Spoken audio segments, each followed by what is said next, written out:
Yo, what is up, YouTube? Today we're going to be doing a guide on how to rank up in this new ranked mode fast and go over some of the most common mistakes people make that hold them back. But anyways, without further ado, let's hop right into it. Now, the first thing we're going to have to talk about here is drafting. Now, as for drafting on a map like Bell's Rock and Knockout, we're going to want to play some traditional Knockout characters, like, something long range or a thrower. But something people tend to not take into consideration, especially for a first pick, is something like Tick. If Tick's not banned on this kind of map, you're going to just honestly want to instantly pick it because it's not like a thrower like Dynamite where it doesn't have as long range, not as much area control, right?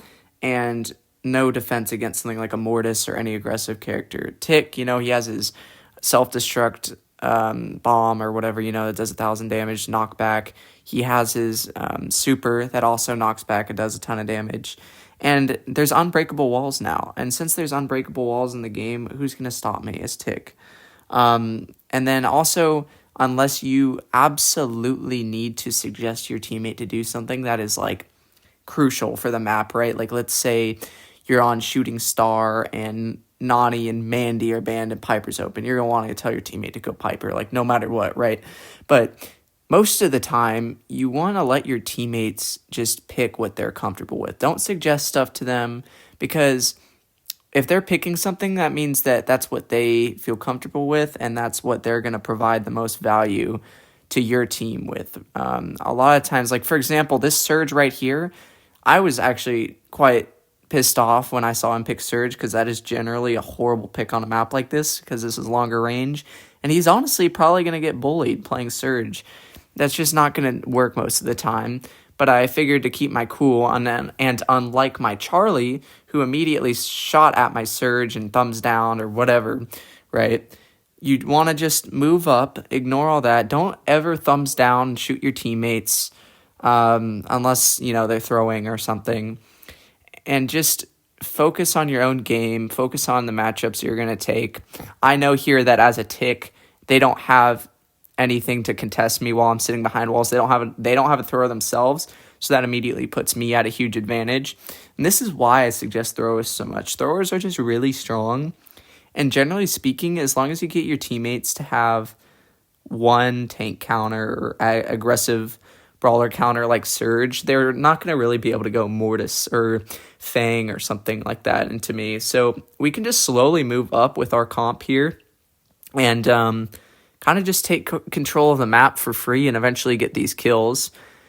Playing slow is often the best thing you can do in Knockout. I've noticed the biggest mistakes that a lot of lower ranked players tend to make is they get too aggressive, they overstep, and they die first to Knockout.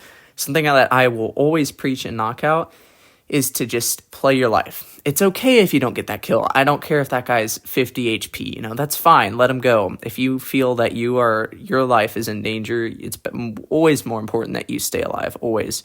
Because in this mode, if you die early, it's pretty much over. And you can't expect your teammates, especially bad randoms, you can't expect them to 2v3 for you.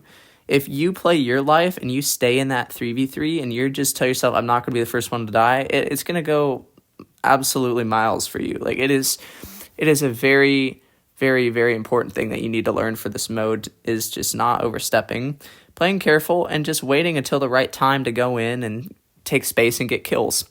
Now, as you see here, we can just push these guys back into their spawn, and it just doesn't really matter too much. But stop focusing on what your teammates are doing. The most important thing that I could ever tell you is to just stop blaming your teammates. Although I'll admit I do this a lot myself. It doesn't help you.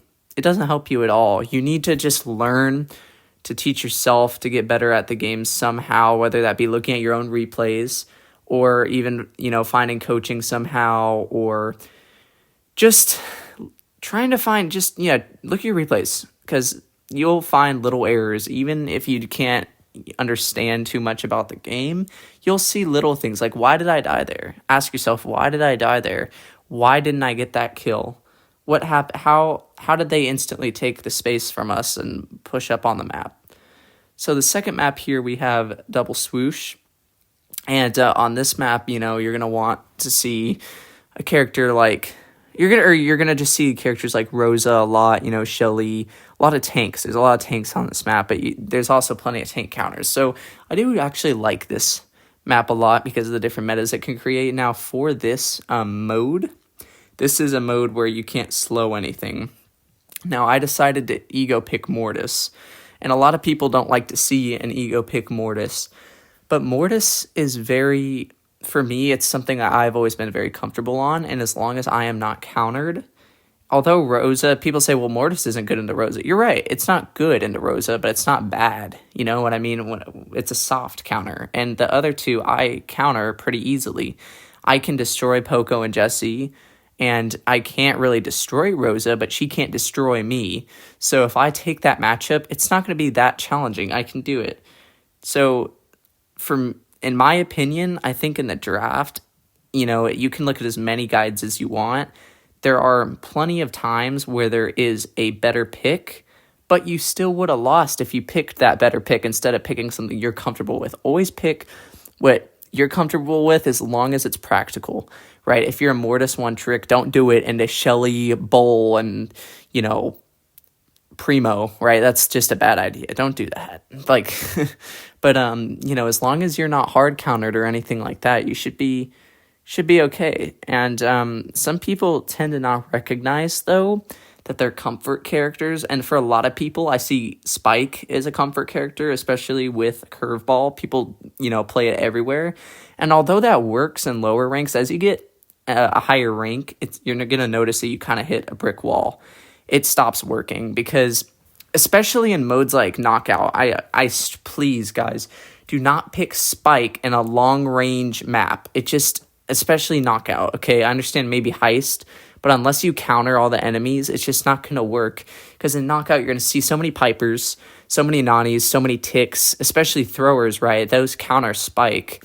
So don't pick Spike everywhere. It may have worked in lower ranks, but if you're noticing that your comfort brawler is stopping, it's just not working anymore, past the certain rank that you're hitting, you need to change something up. Maybe you need to actually start playing something that's considered more practical, right? So do what works until it doesn't, and then look for other answers. Now, also, another thing I wanted to say was play selfish. You cannot rely on these teammates, as I said, right? Try your absolute best to just play for your own life, play for your own kills. Be sneaky too, right? When you're in these bushy maps, don't try to just hold control all the time. Maybe sometimes you stand in like the corner of the bush and you wait for them to walk in, and then you get a free kill, right? These things anyone could do, right? You don't need a lot of mechanical skill to camp in a bush as Shelly and then bam, get a free kill. That's not just a showdown thing to do. You can do that in 3v3 anytime.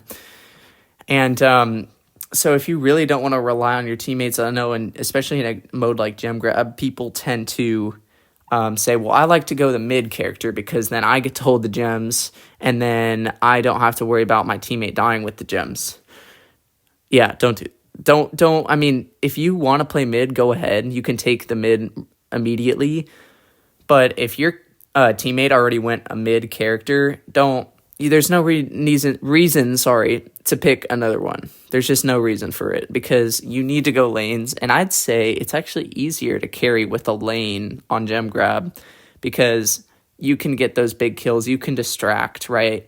You can, especially characters like Mortis and Fang, I just think are so great in Gem Grab because of that gem robbery, right? How threatening are you in Gem Grab to steal those gems and flip the game really easily, because that's, the main weakness in Gem Grab is just the game flipping.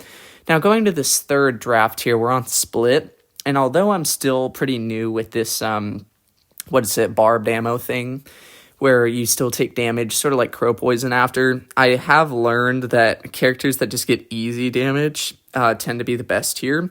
So throwers are really good because you get a lot of free shots. Anything that's not too mechanically intensive. So, for example, something like Piper might not be the best idea in this mode. I think characters like Colt, where you just get a free shot, free damage, just easy damage, consistent damage. Throwers like Tick. I went Cordelius here because I thought it would be a good idea into their comp because I can shut down the Sam and I can shut down anyone while having them in my ultimate. Sorry, my super. Been playing too many other video games. But yeah, so always play the lane that you want to take, especially in split here. I'm going to ignore what my teammates are doing on the right side of the map. I'm going to take the left side because the left side is harder to push into by far on this map. It's their side of the map. So if I win that side for my teammates, it's going to make it infinitely easier for my teammates to win that 2v2. Now, as you can see right here, they are not winning it, but they'll probably, hopefully, eventually win it. You can't always rely on them to win their own lane, but, I'm going to secure this lane. And even if they're still struggling later on with that lane, I'll help them, right? I just need to secure this for now, do my own job, and then I can help my teammates because they come second. Now, they eventually do win the 2v2 and clean up, so I just claim this zone. And for now, because I saw Sam coming over here, I was going to just, get rid of him. But I see that we have a 30% lead, and I just decided to come help finish off this right zone because they really just have to defend it for the rest of the game, otherwise they're screwed. Now, the last thing I really wanted to mention in this video was that I suggest that although you can queue with friends in this ranked mode, that at least for a while, if you are really looking to improve and rank up, is to play by yourself, solo queue.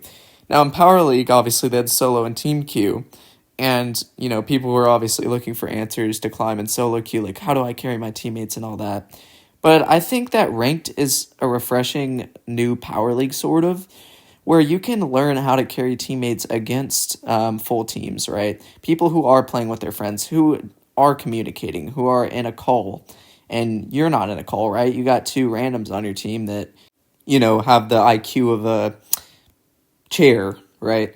So, yeah, solo queuing just forces you to get better in how to learn and adapt to situations and how to really carry games. And it may not be as fun, but another benefit you get from it is you also gain more for each win and you lose less for each loss. When you 3-stack in this mode, or even duo, right? When you duo, you gain a little less than you would solo.